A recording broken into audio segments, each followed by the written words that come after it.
வந்து செமையா டென்ஷன் ஆயிடுறாரு. உடனே வந்து யமுனா கிட்ட கேட்குறாரு, "என்ன நினச்சிட்டு இருக்க உன் மனசில்? எதுக்காக விஜய்க்கு இவ்வளோ பெரிய துரோகத்தை பண்ண?" அப்படின்னு சொல்லிட்டு கேட்குறாரு. அதுக்கு வந்து எதுக்காகவா? இதே கேள்வி தான் அவளும் காவேரியும் கேட்டா. அதே கேள்வியை நீங்கள் கேட்குறீங்கன்னா, அப்போ 2 பேரும் பயங்கர ஒத்துமை தான் அப்படின்றாங்க. ச்சே, நீ எல்லாம் ஒரு பொண்ணா? இவ்வளோ கேவலமாக பேசிட்டே போகிற. என்ன நினச்சிட்டு இருக்க உன் மனசில்? ஓகே, என் மேலே கோவம், ஏன் காவேரி மேலேயும் கோவம், விஜய் மேலே உனக்கு என்ன கோவம்? என்ன கோவமா? அது டெஸ்ட் பண்ண தான் நான் இப்படிலாம் பண்ணேன். நீங்கள் விஜய் அங்கே இருக்காருன்னு சொன்னீங்கல்ல, அதை டெஸ்ட் பண்ண தான் இப்போ இந்த மாதிரி விஜயை மாட்டி விட்டேன். ச்சீ, கேவலமா இல்லை உனக்கு? விஜய் அங்கே இருக்காருன்னு நான் சொன்னதால் டெஸ்ட் பண்ணுறதுக்கு அப்படி பண்ணியா? இப்போவாவது உன் சந்தேக புத்தி தீர்ந்துச்சா இல்லையா? எப்படி தீரும்? விஜய் வந்து உள்ளே போகணும், நீங்கள் 2 பேரும் ரொம்ப சந்தோஷமாக ஜாலியாக சுற்ற ஆரம்பிச்சிட்டிங்களே, இதுக்கப்புறம் எங்கே இருக்குது? நான் ஏதோ தப்பு செஞ்சுட்டேன்னு நினைக்கிறேன். ஏன்னா விஜயை உள்ளே அமுச்சிருக்கக்கூடாது. உள்ளே அமுச்சதால் இன்னும் நீங்கள் வந்து ஜாலியாக சுற்ற ஆரம்பிச்சிட்டிங்க. ச்சீ, படு கேவலமாக இருக்குது உங்ககிட்ட பேசுறது. உங்ககிட்ட பேசுறதோட நான் சும்மா இருக்கலாம். கேவலமாக பேசுகிற, இவ்வளோ கேவலமாக யோசிக்கிற, இவ்வளோ கேவலமானவளா நீ? இவ்வளோ நாள் வந்து உன்னை கொஞ்சம் நல்ல பொண்ணு நினச்சேன். ஆனால் இப்போ தான் தெரியுது, உன் மனசு உடம்பு எல்லாமே விஷம் கலந்துருக்கு. உன்னை பார்க்கவே எனக்கு அருவெறுப்பாக இருக்குது. உன் கூட நின்று பேசுறது கூட எனக்கு அருவெறுப்பாக இருக்குது. ஏன் அருவெறுப்பாக இருக்காது? காவேரி கூட பேசும்போது மட்டும் சந்தோஷமாக இருக்குமா? ச்சீ, கேவலமாக பேசாத. காவேரி பற்றி பேசுறதுக்கு உனக்கு அருகதே கிடையாது. ஏன் அருகதை இல்லை? அவள் புருஷனை விட்டுட்டு வேற ஒருத்தன் கூட சுற்றுவா. நானும் அப்படியே சுற்றிட்டு இருக்கேன். ச்சீ, வாய மூடு. யாரை பார்த்து என்ன சொல்கிற? காவேரிக்கு நான் பண்ணுற உதவியெல்லாம் வந்து பார்த்துட்டு நீ கேவலமாக பேசுவியா? ஆமாம், காவேரிக்கு நீங்கள் உழுந்து உதவி பண்ணுறீங்களா? அப்படி தான் பேசுவேன். நான் ஏன் தெரியுமா காவேரிக்கு உதவி பண்ணுறேன்? ஏன்னா அவள் கர்ப்பமாக இருக்கா, குழந்தைய சுமந்துட்டுருக்கா. நீ ஒரு கர்ப்பவதிக்கு வந்து உதவி பண்ணுறது தப்பு இல்லைல்ல அப்படின்னு அதிர்ச்சி அடைகிறாங்க. யமுனா, நீங்கள் என்ன சொல்கிறீங்க அப்படின்னு சொல்லிட்டு உடனே வந்து ஐயோ, இவக்கிட்ட போய் சொன்னால் வேலைக்கு ஆகாதே அப்படின்னு சொல்லிட்டு நினச்சி பார்க்குறாரு. உடனே வந்து கண்டிப்பாக வீட்டில் போய் எல்லாருக்கிட்டையும் சொல்லி பிரச்சனை பண்ணுவா அப்படின்னு. நான் ஏன் தெரியுமா காவேரிக்கு உதவி பண்ணுறேன்? அவள் பாவம் விஜயை விட்டு பிரிஞ்சு கஷ்டப்படுறான். அவங்க 2 பேர் பிரியறதுக்கு நான் தான் காரணம்.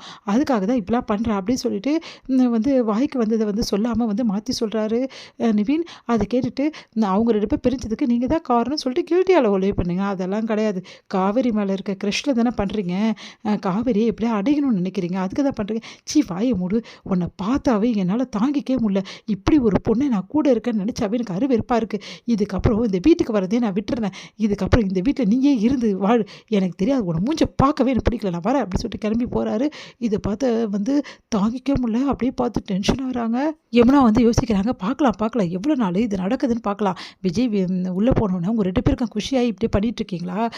இருங்க, உங்களை கையும் களவுமாக பிடிச்சி எல்லாம் அப்படியே அவமானப்படுத்துகிறேன் அப்படின்றாங்க யமுனா. இங்கே வந்து நிவினால் தாங்கிக்க முடியல, ரொம்ப டென்ஷனாக இருக்காரு. அப்பன்னு பார்த்து ராகினி கால் பண்ணுறாங்க. ராகினி கிட்ட மீட் பண்ணலாமா ராகினி அப்படின்றாங்க. மீட் பண்ணலாம் அப்படின்னு சொல்கிறாங்க.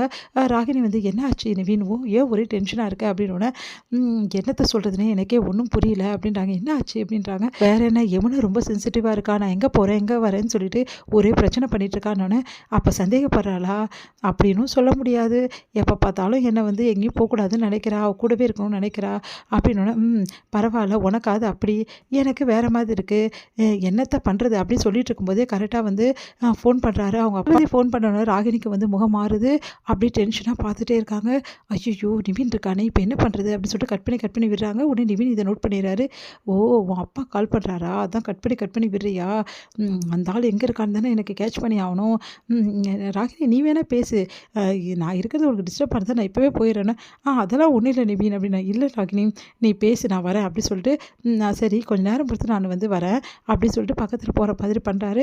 இங்கே வந்து சொல்லுங்கப்பா, எங்கே இருக்க வந்து ராகினி அப்படின்றாரு. அப்பா, நான் இப்போ வந்துடுறேன்ப்பா அப்படின்னு சொல்லிட்டு, சரிப்பா நீங்கள் எங்கே இருக்க, நான் வந்துடுறேன் கண்டிப்பாக அப்படி சொல்லிட்டு சொல்லிடுறாங்க. ஓ அப்படியா, நீ நேராக வந்து அப்பாவை பார்க்க தான் போறியா? இந்த சான்ஸுக்காக தானே நான் வெயிட் பண்ணிட்டு இருந்தேன் அப்படின்னு சொல்லிட்டு, சரி ராகினி நான் கிளம்புறேன் அப்படின்னு சொல்லிட்டு அங்கேருந்தே பாய் சொல்கிறாரு. பரவாயில்லையா, பரவாயில்ல, நானும் அர்ஜென்ட்டாக போகணும், நான் வரேன் அப்படின்னு சொல்லிட்டு ராகினி கிளம்புறாங்க. ராகினி பின்னாடி ஃபாலோ பண்ணிட்டு வந்து நம்ம நிவின் வந்து போகிறாரு. காவேரி வந்து விஜய் பார்க்க போகிறாங்க. அங்கே விஜய் இருக்க வந்து கண்டிஷனை பார்த்துட்டு மனசு கஷ்டப்படுறாங்க. ஏன் காவேரி இங்கே வந்த, சும்மா இங்கே வராத காவேரி, குழந்தைக்கு இதெல்லாம் இன்ஃபெக்ஷன் ஆயிடுச்சுன்னா என்ன பண்ணுறது அப்படின்னு சொல்லிட்டு விஜய் கவலைப்படுறாரு.